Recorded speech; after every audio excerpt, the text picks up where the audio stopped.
السلام عليكم. غنبدا معكم بوصفه ديال الحليب المركز المحلى اللي غنحتاجو في المثلجات ديالنا ان شاء الله. حليب مركز محلى كالجاهز بحال اللي كيتباع بثمن رخيص وكيوجد فقط في 2 دقائق، سهل جدا. خديت كاسرونه، خويت فيها كاس د العنبه ديال الماء وجوج كيسان العنبه السكر سنيده، كنديرهم فوق البوطه حتى كتذوب سنيده، ما كتبقاش كتبان لينا. غتشوفوا الخليط كي غيولي، ما غنخليوش يتكراميليزا، وغنكملوا نزيدوا بقيه العناصر. هذه وصفه ديال صديقتي زين بالعمراني، ملي جربتها ما بقيتش كندير الحليب المركز المحلى اللي كنوقف فوق البوطه اكثر من ربع ساعه وانا كنخلط. سهل جدا البنات، نتمنى تجربوه، ووصفه ناجحه 100%. كتاخدوا بعد ما داك السيرو ديالكم كيوجد، كنبردوه شويه بالميكسور، كنبردوه غير شي شويه وماشي مهم هاد المرحله. وغنضيفوا 2 الكيسان العنبه ديال نيدو او حليب بودره. ضفت الكاس الاول وغنبدا بالتحراك غير بيدي، عاد من بعد غنخدم الميكسور، ومن بعد غنضيف الكاس الثاني.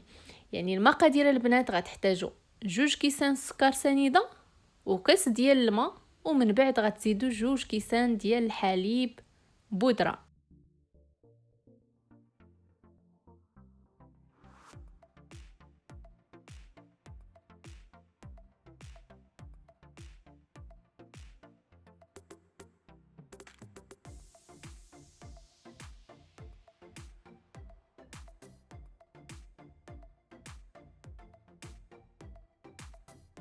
بعد اضافه الكاس الثاني غنقوموا بنفس الطريقه، غنحركوا غير بيدينا، ومن بعد غنخدموا الميكسور. كما ممكن نتوما الا بغيتوا تخدموه في العصاره ديال العصير مولينيكس مثلا، ممكن تخليو السيرو حتى يزيد يبرد باش ما يخسرش لكم الكاس د العصاره ديالكم، وطحنوه غير في المولينيكس الا ما كانش الميكسور متوفر. صافي كتخلطوه، راه ما كياخذش الوقت بتاتا البنات، كما قلت لكم 2 دقائق حتى 3 دقائق الماكسيموم غيكون الحليب المركز المحلى جاهز وبثمن قليل بزاف.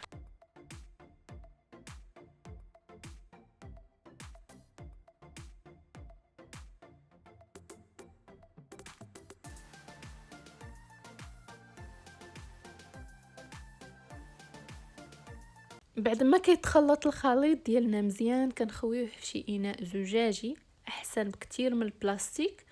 وشوفوا القوام ديالو البنات كيجي سائل حيت باقي سخون، مجرد انه كيبقى ولا كتدخلوه للثلاجه راه كيتجمع، كيولي بحال اللي كتشريو من على برا، وبثمن شويه قاصح على الجيب. هذا اقتصادي بزاف وكيعطي كميه كتيره، تقريبا هاد الكميه كتعطينا 2 علب ديال اللي كنشريو، 2 علب في وقت قصير وبثمن اقل.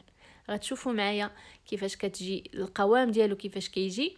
راه كيدير هاد الكشكوشه هنا، الا بغيتو من الفوق كما كتشوفوا معايا، الا بغيتو تحيدوها غتحيدوها، انا ما حيدتهاش حيت غنستعملو في الكلاص، غنستعملو بديك الطريقه، ما كاينلاش نحيد داك الفوقاني ديالو، يعني ديك الفوقاني اللي كيكون بيض بزاف من الداخل. شفتوا شكلا ولا لونا ولا مذاقا 100% الحليب المركز المحلى نيستلي بهذا الاسم اللي كنشريو من على برا، نفس المذاق نفس القوام ونفس اللون. دابا ندوز معكم الوصفه الثانيه اللي ضروريه حتى هي في ليكلاص وكتزيد واحد النكهه واللذه مختلفه لا تقاوم، اللي هو النوغا ديال اللوز. غتاخذوا واحد كاس مقلاه ما كتلتصقش، غديروها فوق البوطه، خويت فيها نص كاس العنبه السكر سنيده، نصف كاس العنبه. غنخليو هاد سنيده فوق البوطه حتى تذوب، ما توليش حتى هي اللون ديالها ما يكونش كراميل، لون الكراميل، غير مجرد انه هاد الحبيبات سنيده غيذوبوا. وغتضيفوا المكون اللي بغيتو تصاوبوا به النوغا ديالكم، سواء لوز او لا كاوكاو.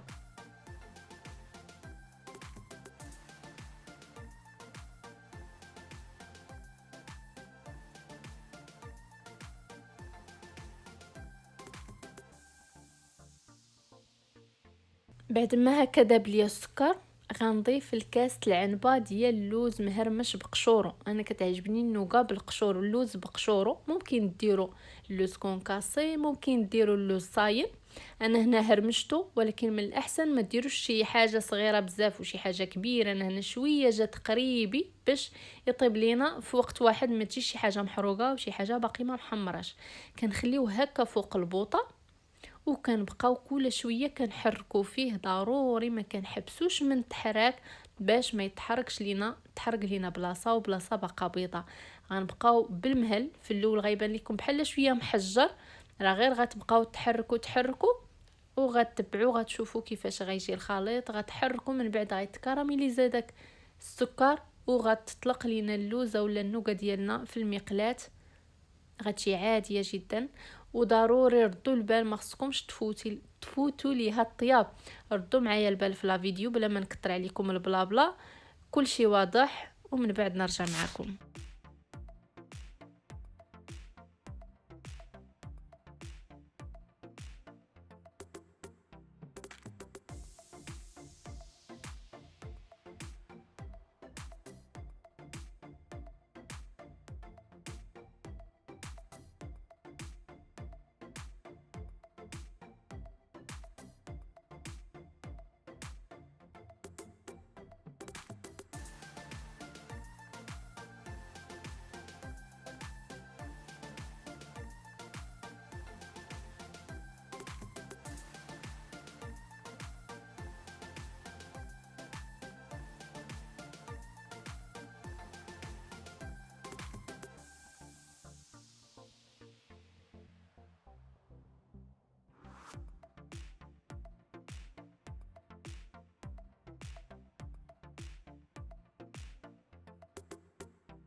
كما كتشوفوا معايا هنا اللوز ديالي تذهب اللون ديالو. ما غنخليهش تيولي قهوي بزاف حيت السكر سخون.